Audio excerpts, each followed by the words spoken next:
Nous allons dans Ruth au chapitre 2. Ruth, chapitre 2. Notre frère Jean-Pierre va continuer sa série en Ruth.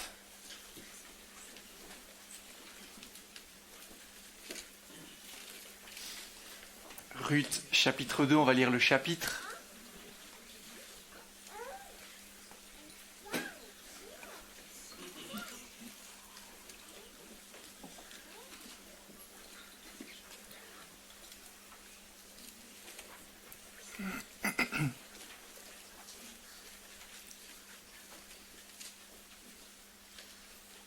Ruth, chapitre 2, verset 1er. Naomi avait un parent de son mari. C'était un homme puissant et riche du clan d'Élimélec qui s'appelait Boaz. Ruth la Moabite dit à Naomi, « Laisse-moi aller ramasser des épis abandonnés dans un champ, derrière celui aux yeux duquel je trouverai grâce. » Elle lui répondit, « Vas-y, ma fille. » Ruth alla ramasser des épis dans un champ derrière les moissonneurs. Il se trouva que la parcelle de terre appartenait à Boaz du clan d'Élimélec. Or, Boaz vint de Bethléem et il dit au moissonneur, « Que l'Éternel soit avec vous. » Ils répondirent, « Que l'Éternel te bénisse. » Boaz dit à son serviteur, chargé de surveiller les moissonneurs, « À qui est cette jeune femme ?» Le serviteur, chargé de surveiller les moissonneurs, répondit, « C'est une jeune femme moabite qui est revenue avec Naomi du pays de Moab. » Elle a dit, « Permettez-moi donc de glaner, de ramasser des épis entre les gerbes derrière les moissonneurs. » Et depuis son arrivée ce matin, jusqu'à présent, elle est restée debout et ne s'est reposée qu'un moment dans la maison. Verset 8. Boaz dit à Ruth, « Écoute ma fille, ne va pas ramasser des épis dans un autre champ, ne t'éloigne pas d'ici, reste avec mes servantes. Regarde où l'on moissonne dans le champ et va après elles. J'ai défendu à mes serviteurs de te toucher. Quand tu auras soif, tu iras au vase et tu boiras de ce que les serviteurs auront puisé. » Alors elle tomba le visage contre terre, se prosterna et lui dit, « Comment ai-je trouvé grâce à tes yeux pour que tu t'intéresses à moi, une étrangère ?» Boaz lui répondit, « On m'a rapporté tout ce que tu as fait pour ta belle-mère, et depuis la mort de ton mari, et comment tu as quitté ton père et ta mère, et le pays de ta naissance pour aller vers un peuple que tu ne connaissais pas auparavant.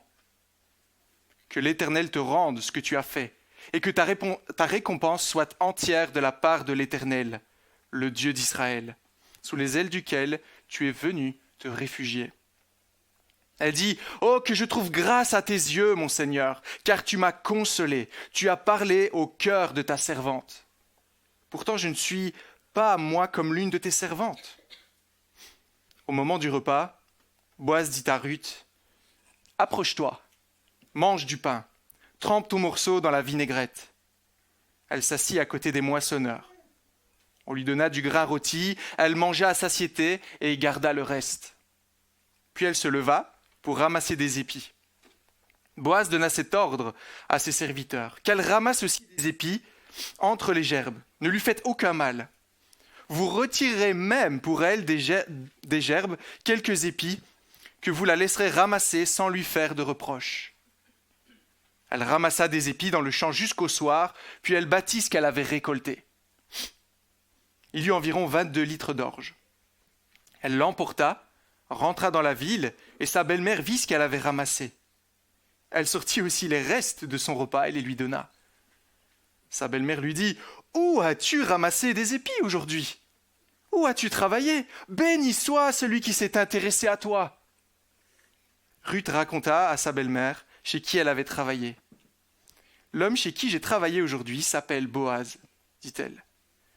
Naomi dit à sa belle-fille qu'il soit béni de l'Éternel, qui garde sa bonté pour les vivants comme pour les morts. Cet homme nous est proche, lui dit encore Naomi.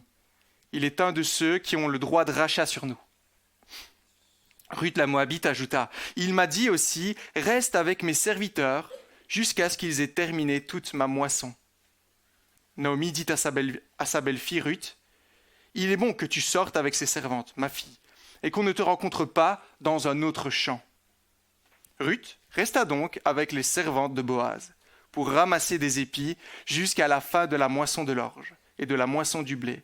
Elle habitait avec sa belle-mère. Jusqu'ici, cette première lecture, je vous invite à aller dans le Nouveau Testament, en Romains chapitre 8, verset 28. Romains chapitre 8, verset 28 à 34.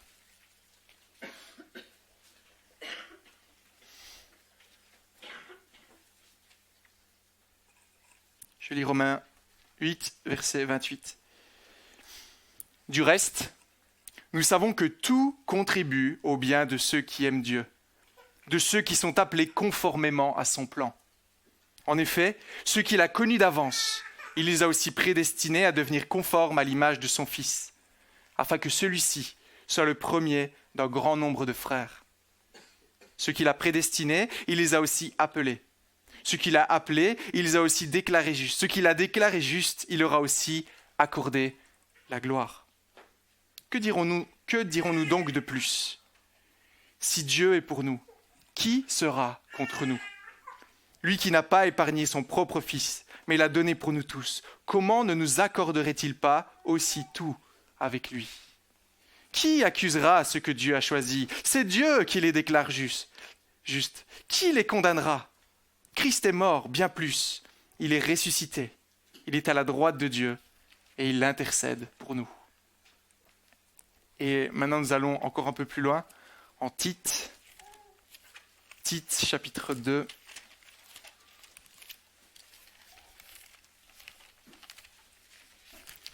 Tite, chapitre 2, encore quelques versets dans la lettre de Paul pour Tite. Tite, chapitre 2, verset 11.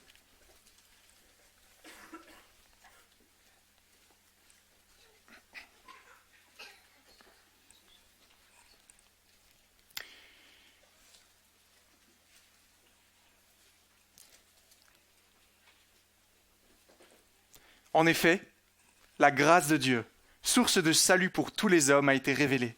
Elle nous enseigne à renoncer à un mode de vie impie, aux convoitises de ce monde et à vivre dans le temps présent conformément à la sagesse, la justice et la piété, en attendant notre bienheureuse espérance, la manifestation de la gloire de notre grand Dieu et Sauveur, Jésus-Christ. Il s'est donné lui-même pour nous afin de nous racheter de toute faute et de se faire un peuple qui lui appartienne, purifié et zélé pour de belles œuvres. Et juste un petit peu plus bas, chapitre 3, verset 3. Nous aussi, en effet, nous étions autrefois stupides, rebelles, égarés, esclaves de toutes sortes de passions et de plaisirs. Nous vivions dans la méchanceté et dans l'envie. Nous étions odieux et nous nous détestions les uns les autres. Mais, lorsque la bonté de Dieu, notre Sauveur, son amour pour les hommes ont été révélés, il nous a sauvés. Il ne l'a pas fait à cause des actes de justice que nous aurions pu accomplir, mais conformément à sa compassion, à travers le bain de la nouvelle naissance, le renouvellement du Saint-Esprit qu'il a déversé avec abondance sur nous par Jésus-Christ notre Seigneur. Ainsi, déclarés justes par sa grâce, nous sommes devenus ses héritiers conformément à l'espérance de la vie éternelle. Jusqu'ici les lectures, j'inviterai les enfants à rejoindre leur classe d'école du dimanche, la garderie pour les plus petits, et j'inviterai Jean-Pierre pour la prédication de la parole.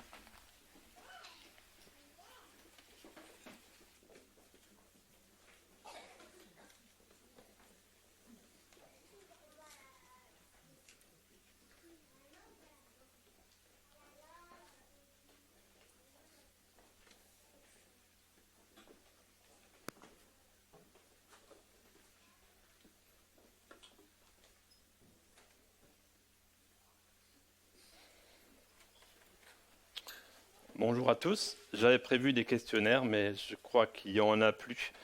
Je crois que vous avez tous remarqué aussi que j'ai oublié de marquer ici au début le premier texte qu'on a lu, Ruth. Donc c'est Ruth 2. Donc vous pouvez le rajouter. Je ne sais pas si vous vous souvenez, En novembre 2022, je vous ai apporté un message sur Ruth, chapitre 1er. Ce n'est pas tout récent, alors si vous ne vous en souvenez pas, ce n'est pas grave. Aujourd'hui, nous allons méditer sur le chapitre 2 du livre de Ruth. Même si vous connaissez bien le livre de Ruth, nous allons d'abord faire un rappel du contexte, puis un rappel du chapitre 1er. D'abord, un rappel du contexte. Ce que nous raconte le livre de Ruth s'est passé au temps des juges. C'est une période sombre dans l'histoire du peuple d'Israël. Le livre des juges se termine ainsi. En ce temps-là, il n'y avait point de roi en Israël. Chacun faisait ce qui lui semblait bon. Juges 21, verset 25. Cela signifie que le peuple, d'une manière générale, faisait ce qu'il voulait, sans tenir compte de ce que Dieu voulait. Pour le dire autrement, le peuple ne voulait pas que Dieu règne sur lui. Cependant, à certains endroits d'Israël, comme à Bethléem, il y avait des personnes qui aimaient Dieu et qui avaient une réelle piété. C'est ce que nous montre le livre de Ruth. Nous devons comprendre ce livre, pas seulement comme une belle histoire vraie, mais dans son contexte et dans le cadre de la révélation progressive de Dieu tout au long de l'Ancien Testament. Dans la chronologie de l'histoire du peuple d'Israël, ça se passe 3 générations avant David. Ruth et Boaz étaient les arrière-grands-parents du roi David. Qui est l'auteur du livre de Ruth ? Il n'est pas nommé. Comme la généalogie à la fin du livre va jusqu'à David, le plus probable, c'est donc que l'auteur vivait du temps de David.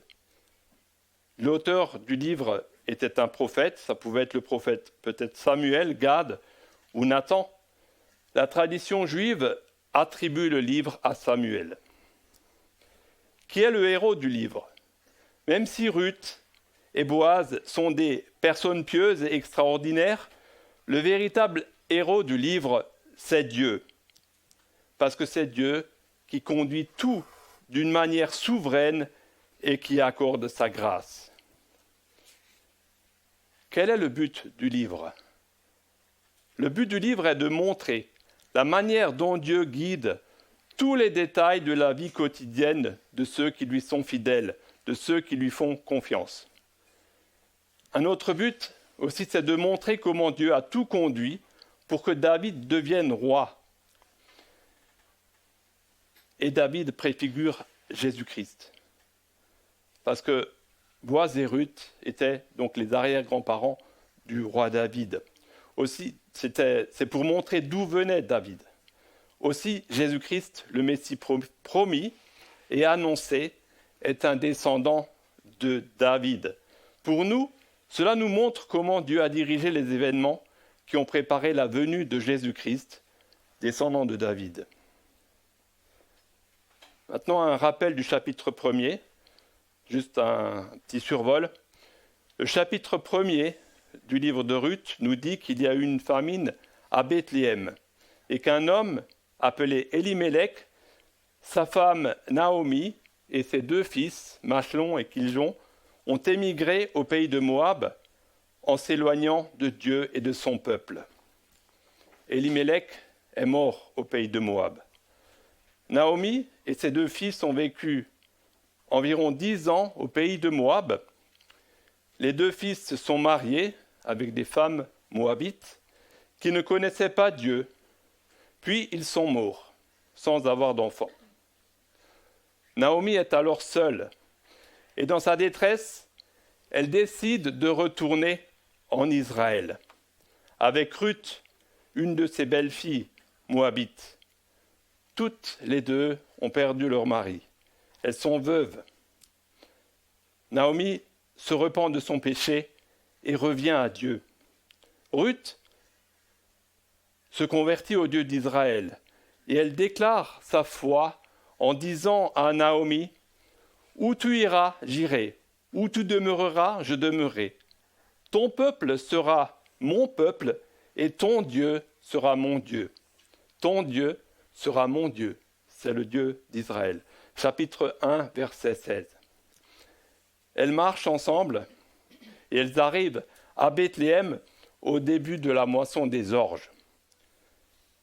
Naomi est amère et brisée à cause de toutes les épreuves qu'elle a connues. Naomi et Ruth sont complètement démunies et sans aucun moyen de subsistance. Mais Dieu est plein de compassion. Il est bienveillant. Il est le Dieu de l'impossible. Du deuil et du malheur de Naomi et de Ruth, Dieu va faire surgir le bonheur. La grâce de Dieu change tout. L'introduction est un peu longue, mais je pense que c'était nécessaire pour que nous ayons le contexte à l'esprit. Le titre de la prédication est « Entre les mains du Dieu de toute grâce ». Entre les mains du Dieu de toute grâce. Nous aurons 3 parties. La première partie, Dieu dirige toutes choses pour le bien des siens. Deuxième partie, à la recherche de la grâce. Troisième partie, la grâce surabondante. Excusez-moi. Naomi et Ruth n'avaient rien pour subvenir à leurs besoins. Matériellement, elles étaient dans un état de détresse extrême. Et qu'est-ce que Dieu peut faire à partir de rien ? Nous allons le découvrir. Au verset 1er du chapitre 2, un personnage apparaît sur le devant de la scène. Il s'agit de Boaz, un homme de la famille d'Elimelech. Elimelech était donc le mari de Naomi, qui est mort au pays de Moab. Boaz était un homme influent et riche. Quand j'étais un enfant et que je disais à mes parents « J'aimerais bien ça, s'il vous plaît, achetez-le-moi », une des réponses de mes parents a été, l'une fois ou l'autre, « Nous n'avons pas d'oncle en Amérique ». Boaz fait penser à l'oncle d'Amérique, riche et généreux, que beaucoup de personnes aimeraient avoir. Cela nous permet d'entrevoir la manière magnifique dont Dieu va intervenir par la suite. Comme Boaz était un parent proche de la famille d'Elimelech, pourquoi est-ce que Naomi ne lui a pas demandé de l'aide ? Selon la tradition juive, Naomi n'a pas demandé l'aide de Boaz parce qu'elle avait honte d'avoir déserté le pays et le peuple de Dieu pendant la famine. Alors, nous ne savons pas, mais c'est fort probable. Et de plus, elle pensait peut-être, bien sûr à tort, que Boaz n'appréciait pas qu'elle ait ramené une femme moabite avec elle. Ruth expose son projet de survie à Naomi, car les deux femmes sont sans aucune ressource. Il faut rapidement trouver de quoi manger. Ruth, sans rien savoir de Boaz, a proposé à Naomi de profiter de l'ancienne loi qui autorisait les pauvres à glaner ou ramasser des épis dans les champs pendant la moisson. Dieu avait donné la loi à son peuple. Qu'est-ce qui est à l'origine de la loi de Dieu ? C'est l'amour de Dieu qui est à l'origine de sa loi. L'amour de Dieu est à l'origine de sa loi. Dieu, dans sa bienveillance, parce qu'il se préoccupe des pauvres, a donné à son peuple une loi pour permettre aux pauvres de glaner dans les champs pour qu'ils aient de quoi manger. Je vais vous lire Lévitique 23, verset 22. Ne cherchez pas. « Quand vous ferez la moisson de votre terre, tu laisseras un coin de ton champ sans le moissonner, et tu ne moissonneras pas ce qui reste à glaner. Tu abandonneras cela aux malheureux et à l'immigrant. Je suis l'Éternel, votre Dieu. » Pour ceux qui veulent noter, il y a aussi Lévitique 19, verset 19, et Deutéronome 24, verset 19.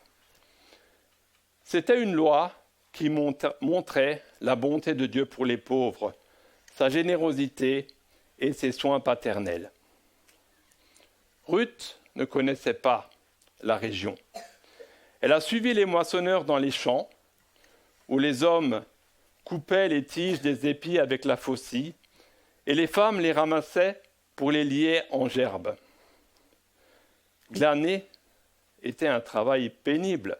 Les épis que les moissonneurs avaient laissés ou oubliés par terre devaient être ramassés un à un. Apparemment, les événements arrivent par hasard. Dans ma version, au verset 3, il est dit « Il se trouva par bonheur ». Il se trouva par bonheur. Comme par hasard, ou par bonheur, le champ où Ruth est allée glaner appartient à Boaz. Est-ce que c'est vraiment un hasard ? Mais non, ce n'est pas par hasard. Et tout le contexte de l'histoire le montre. C'est Dieu qui a conduit Ruth dans le champ de Boaz, dans ce champ-là, et pas dans un autre champ. C'est Dieu qui est à l'œuvre. Est-ce que vous pouvez vous souvenir d'expériences similaires que vous avez vécues ? Je vous donne un exemple tout simple. Il y en aurait beaucoup d'autres. Par exemple, le fait que Dieu vous a gardé d'un accident qui aurait pu avoir des conséquences très graves. S'il y avait eu un décalage d'une fraction de seconde près dans le cours des événements, l'accident aurait eu lieu. Ça m'est arrivé plusieurs fois. Si Dieu n'avait pas conduit les choses, je ne serais plus là. Merci Seigneur. Et cela ne veut bien sûr pas dire qu'il faut être imprudent.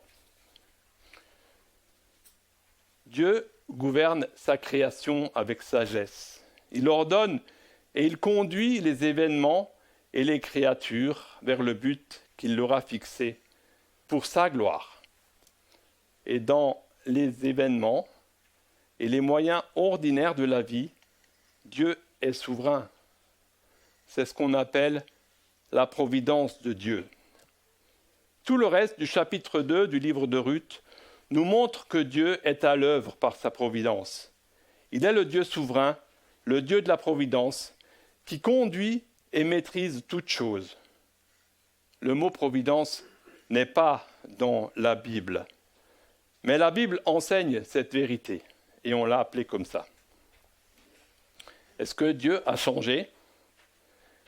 Est-ce qu'il a changé sa manière d'agir ? Il agit dans nos vies. Chaque jour, il est à l'œuvre. Non, notre Dieu n'a pas changé.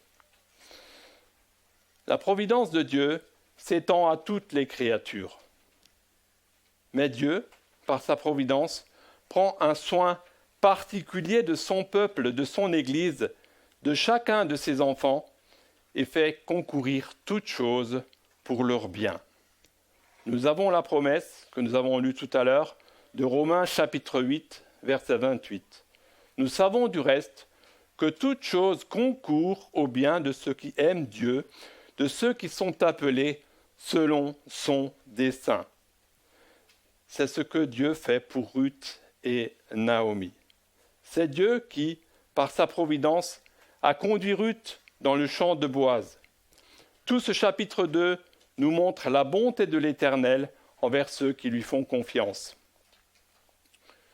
Dieu nous a promis qu'il dirige toutes choses pour le bien ultime de ses enfants, de ceux qui lui appartiennent.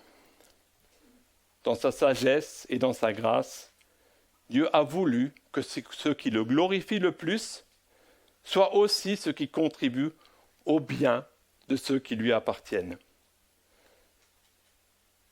Une démonstration particulière de la providence de Dieu se voit dans l'histoire de Joseph, dans le livre de la Genèse. Joseph était haï par ses frères qui l'ont vendu comme esclave. Il a été accusé faussement et emprisonné.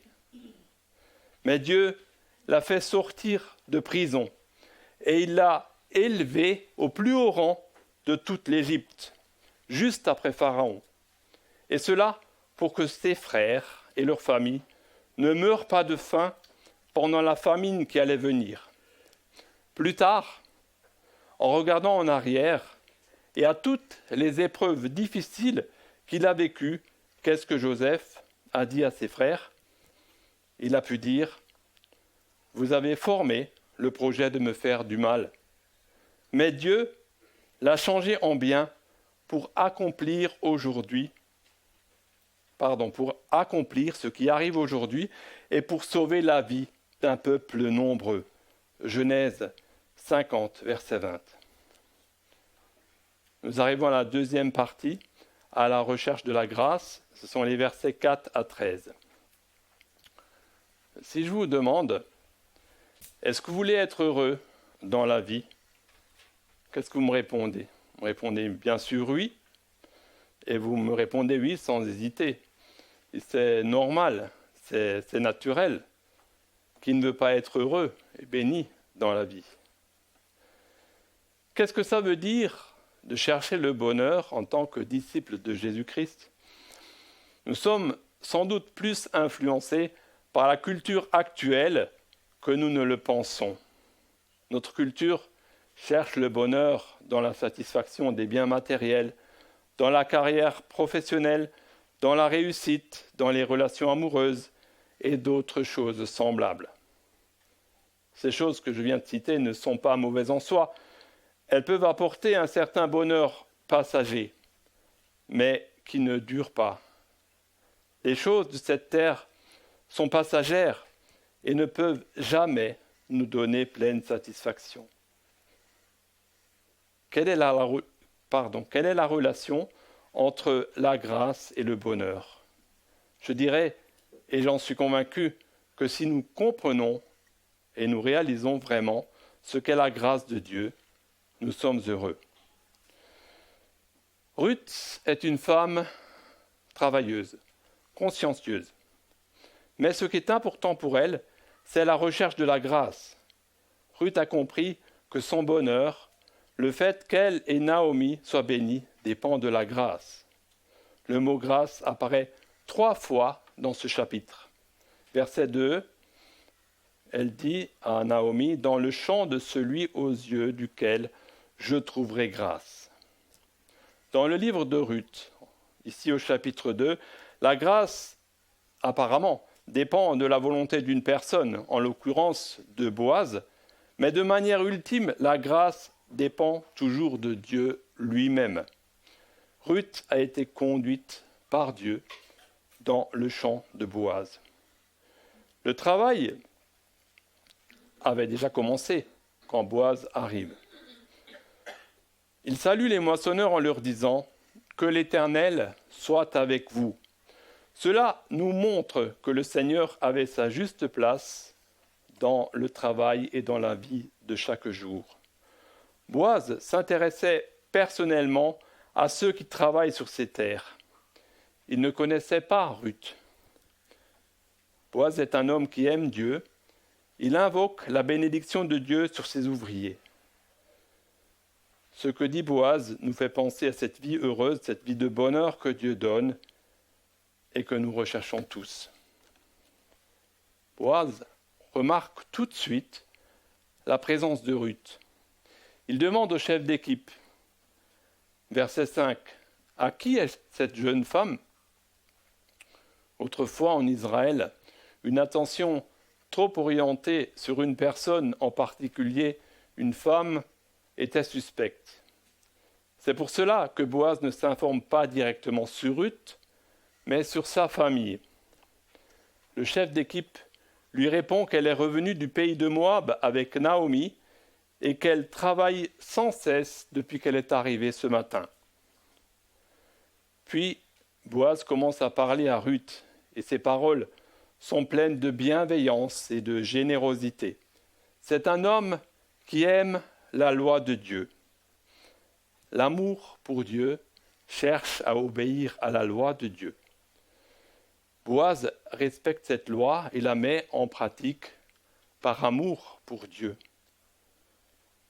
Il met en pratique cette loi qui manifeste la bonté, la génération. Il met en pratique cette loi qui manifeste la bonté, la générosité extraordinaire de notre Dieu. Boaz connaît l'Éternel et il l'aime.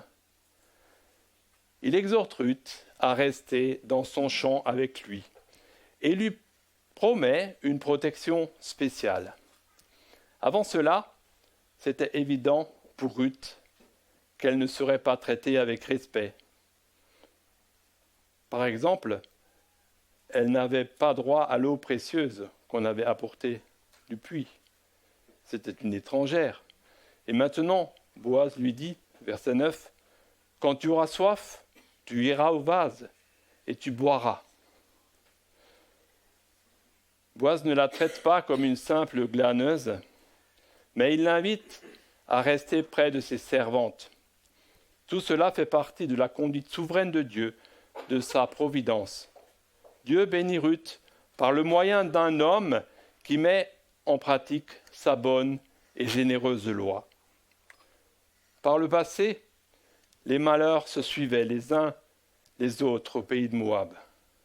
Le décès du mari de Naomi, puis le décès de ses 2 fils, sans qu'ils aient d'enfants.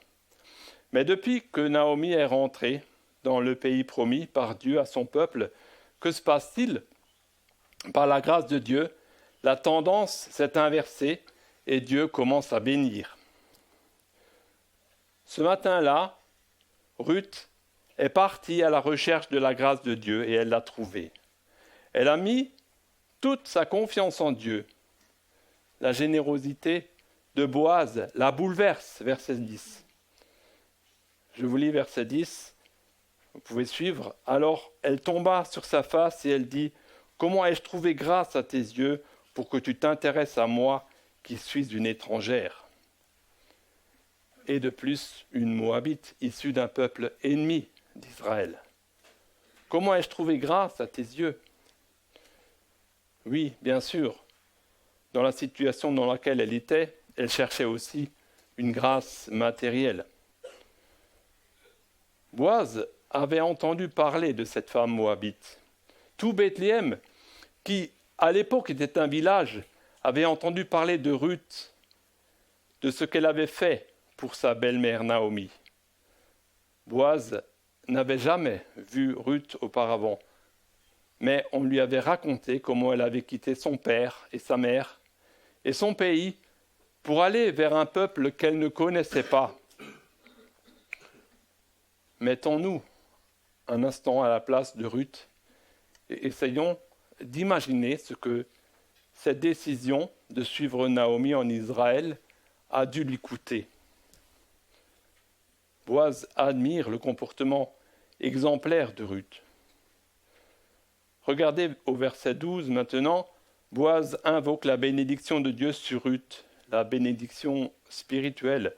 Il souhaite qu'elle expérimente aussi comment le Dieu d'Israël récompense ceux qui placent leur confiance en lui. Ruth l'avait fait tout récemment, quand elle s'est tournée vers le Dieu d'Israël. Boaz utilise une belle image quand il dit « Le Dieu d'Israël sous les ailes duquel tu es venu te réfugier ».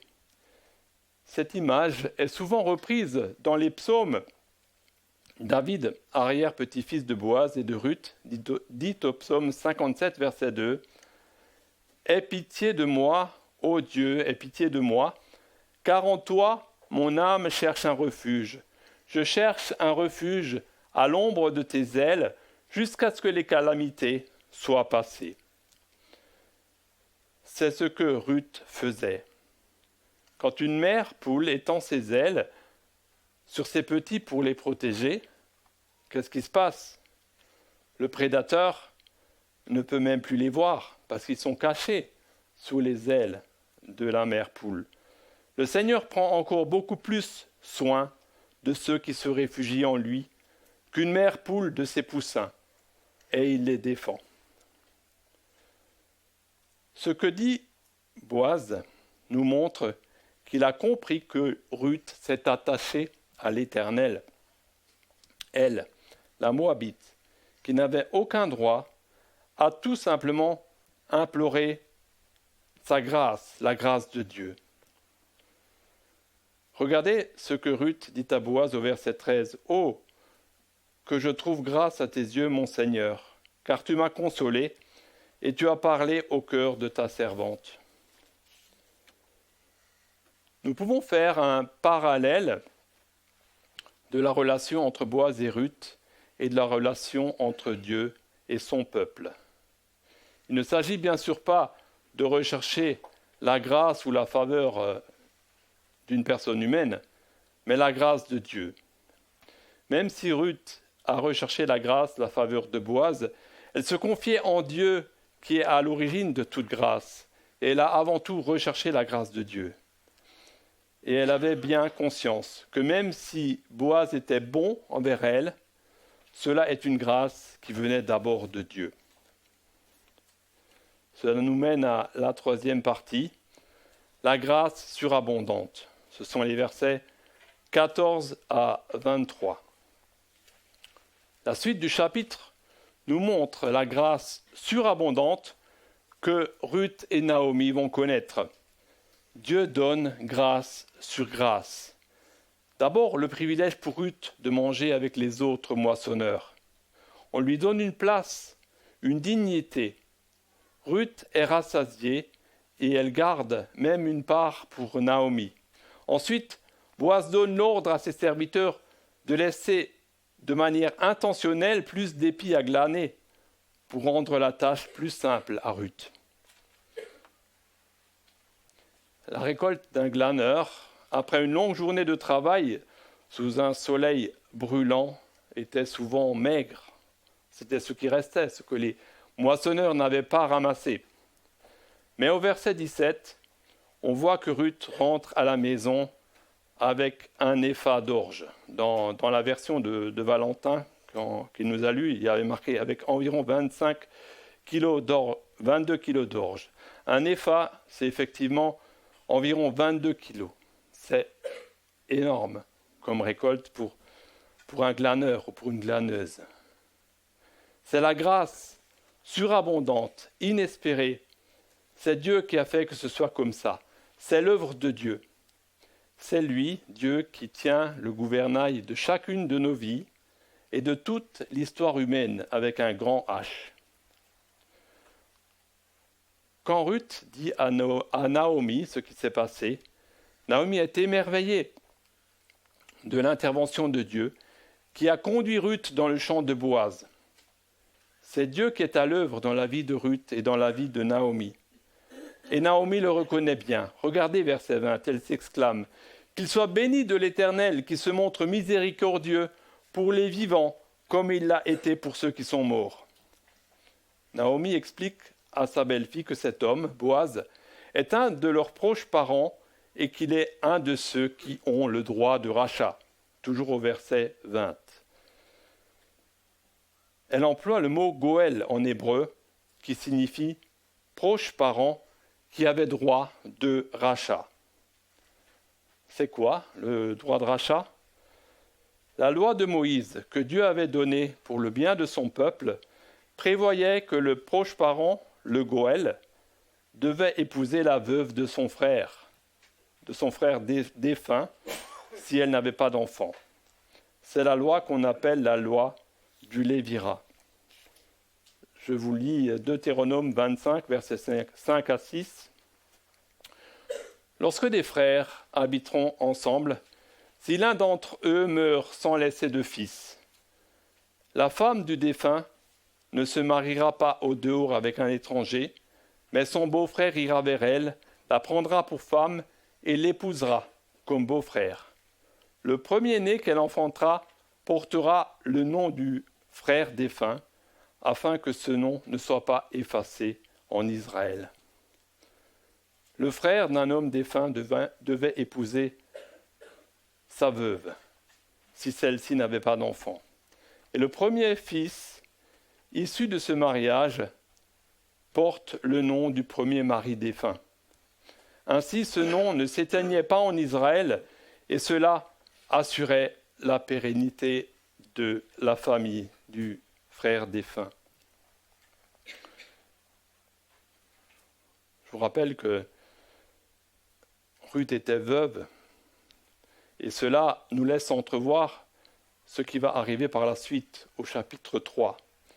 Boaz va aimer Ruth et l'épouser. Naomi et Ruth étaient pauvres et ruinés. En épousant Ruth, Boaz a exercé le droit de rachat. Ruth a été rachetée par l'union du mariage et cela a complètement changé la situation de Ruth et de Naomi. Et cela est un don de Dieu uniquement par grâce.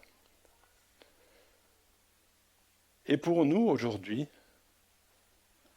qui voulons vivre des vies heureuses, bénies en suivant Jésus-Christ, qu'est-ce que ce passage de la parole de Dieu concernant la vie des saints de l'Ancien Testament peut nous enseigner ? Quelles leçons pouvons-nous en tirer pour nous ? Quel est le lien que nous pouvons faire avec l'Évangile ? D'abord, à qui nous fait penser Boaz ? Boaz, le parent rédempteur, c'est-à-dire celui qui avait droit de rachat, nous fait penser au Seigneur Jésus-Christ, qui est notre grand rédempteur. Jésus aimait la loi de Dieu et l'a mise en pratique, et cela d'une manière parfaite. Jésus a aimé Dieu de tout son cœur. Jésus est allé jusqu'à la croix par obéissance à son Père. Il a donné sa vie pour racheter des pécheurs, comme Boaz l'a fait pour Ruth, mais d'une manière bien supérieure. C'est pour cela que nous avons lu Tite 2, verset 14. Donc il est question de Jésus, il s'est donné lui-même pour nous, afin de nous racheter de toute iniquité et de se faire un peuple qui lui appartienne, purifié par lui et zélé pour les œuvres bonnes. Pour ceux qui sont en Jésus-Christ, il n'y a plus aucune condamnation, comme le dit Romains chapitre 8, verset 1er. Pourquoi ? Parce que Jésus a pris sur lui, à la croix, cette condamnation que nous méritions à cause de nos péchés. Par la foi en Jésus, nous sommes en lui, nous sommes unis à lui et nous sommes devenus les enfants d'un Père céleste bienveillant qui nous aime. Maintenant, quel lien pouvons-nous faire entre la grâce et le bonheur ? Quand nous réalisons combien Jésus a souffert en donnant volontairement sa vie par amour pour nous. Quand nous réalisons ce si grand salut que Jésus-Christ nous a acquis et qui nous est donné par grâce, gratuitement, en dehors de tout mérite de notre part. Quand nous réalisons que Dieu nous a donné en Jésus le pardon de tous nos péchés et la vie éternelle, quand nous réalisons cela, n'y a-t-il pas de quoi être émerveillé et heureux ? Nous avons tout pour être heureux. Le psaume 23, que vous connaissez bien, fait ce lien entre le bonheur et la grâce à cause de ce que Dieu donne, à cause de sa présence à nos côtés. Psaume 23, verset 6, « Oui, le bonheur et la grâce m'accompagneront tous les jours de ma vie, et j'habiterai dans la maison de l'Éternel pour la durée de mes jours. » Alors, même si pour vous la vie est peut-être difficile, regardez au-delà des difficultés. Regardez à Jésus-Christ et à son œuvre pour vous, et vous pourrez vous réjouir, vous pourrez être heureux malgré les difficultés. Toute cette histoire vraie de Ruth, Naomi et Boaz nous montre l'amour et la bonté de l'Éternel pour ceux qui lui font confiance. Vous qui êtes au Seigneur, quand vous réfléchissez à votre conversion, vous réalisez par après que c'est Dieu qui a tout conduit, qui a conduit nos vies et qui nous a conduits à connaître Jésus-Christ. C'est lui qui a ouvert nos yeux pour que nous voyions notre misère, pour que nous voyions la bonté de Jésus-Christ, pour que nous recevions Jésus-Christ par la foi, par qui Dieu donne grâce sur grâce. Et les tendres soins de Dieu nous accompagnent chaque jour de notre vie, parce que Dieu, ce Dieu souverain, est bienveillant.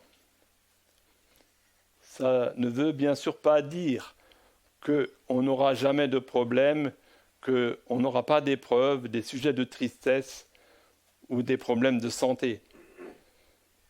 Mais nous avons la promesse de Dieu, Romains 8, verset 28, qui est pour nous. Toute chose concourt au bien de ceux qui aiment Dieu, de ceux qui sont appelés selon son dessein.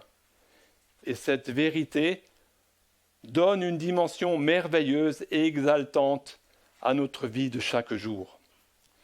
Un peu plus loin, dans Romains 8, verset 32, il nous a dit, lui c'est Dieu, lui qui n'a pas épargné son propre Fils, mais qui l'a livré pour nous tous, comment ne nous donnera-t-il pas aussi toutes choses avec lui, par grâce ?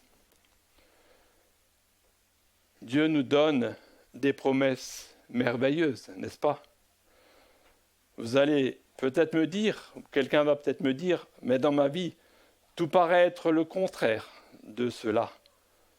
Vous êtes peut-être découragé à cause des circonstances de la vie, la maladie, la solitude, la perte d'un être cher, ou des difficultés que vous pensez que personne ne peut comprendre. Si vous avez placé votre foi en Jésus-Christ seul pour être sauvé, rappelez-vous, vous êtes entre les mains de Dieu. Vous êtes entre les mains de Dieu. Il prend toujours soin de vous d'une manière particulière, aussi dans l'épreuve. Et il vous porte. Il vous porte quand même vous ne le voyez pas. Dieu est sage. Il sait ce qu'il fait. Il ne se trompe pas. Notre bien, comme il est dit dans Romains 8, que toute chose concourt au bien de ceux qui aiment Dieu, notre bien n'est pas toujours ce que nous pensons, nous. Dieu est sage. Lui, il sait mieux que nous ce qui est pour notre bien. Dieu peut nous corriger pour notre bien. Dieu peut aussi nous faire passer par des épreuves pour notre bien. Et dans toutes ces circonstances, Dieu nous façonne, il nous forme pour que nous soyons de plus en plus conformes à Jésus-Christ, et cela pour nous faire paraître un jour devant lui sans tache, saint et sans défaut. Dieu nous prépare pour la gloire, pour le jour où nous serons toujours avec lui dans le ciel. Vous êtes dans la main de Dieu, et cela même dans l'épreuve la plus difficile. Jésus a dit, « Les cheveux de votre tête sont tous comptés ». Matthieu, chapitre 10, verset 30. Alors ne vous inquiétez pas, mais faites entièrement confiance à Dieu et soyez lui fidèle, lui qui est toujours fidèle. Et vous, qui n'êtes pas encore venus à Jésus, qui n'êtes pas encore à lui, vous pouvez venir à lui, même ce matin. Cherchez Dieu qui est bon, comme l'a fait Ruth.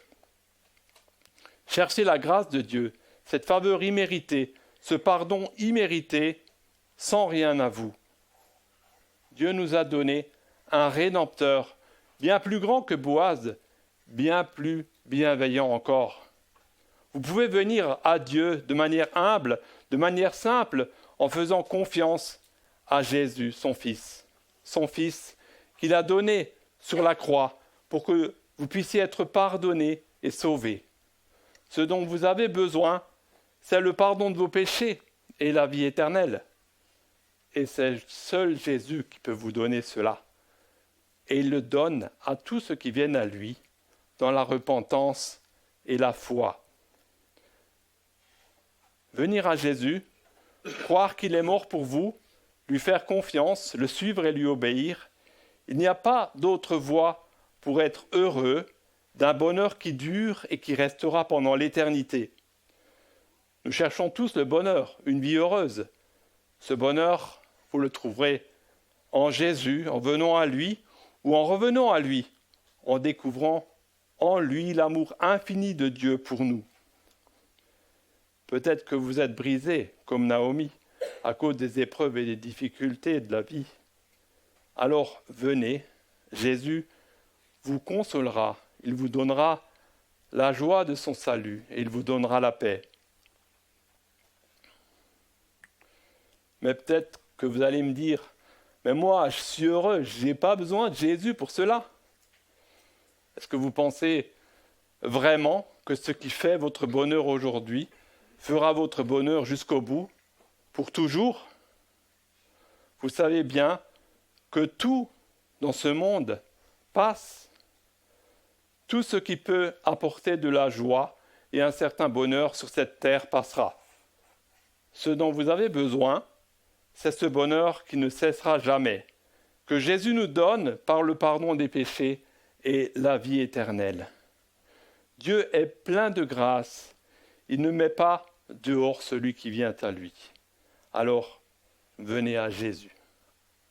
Amen.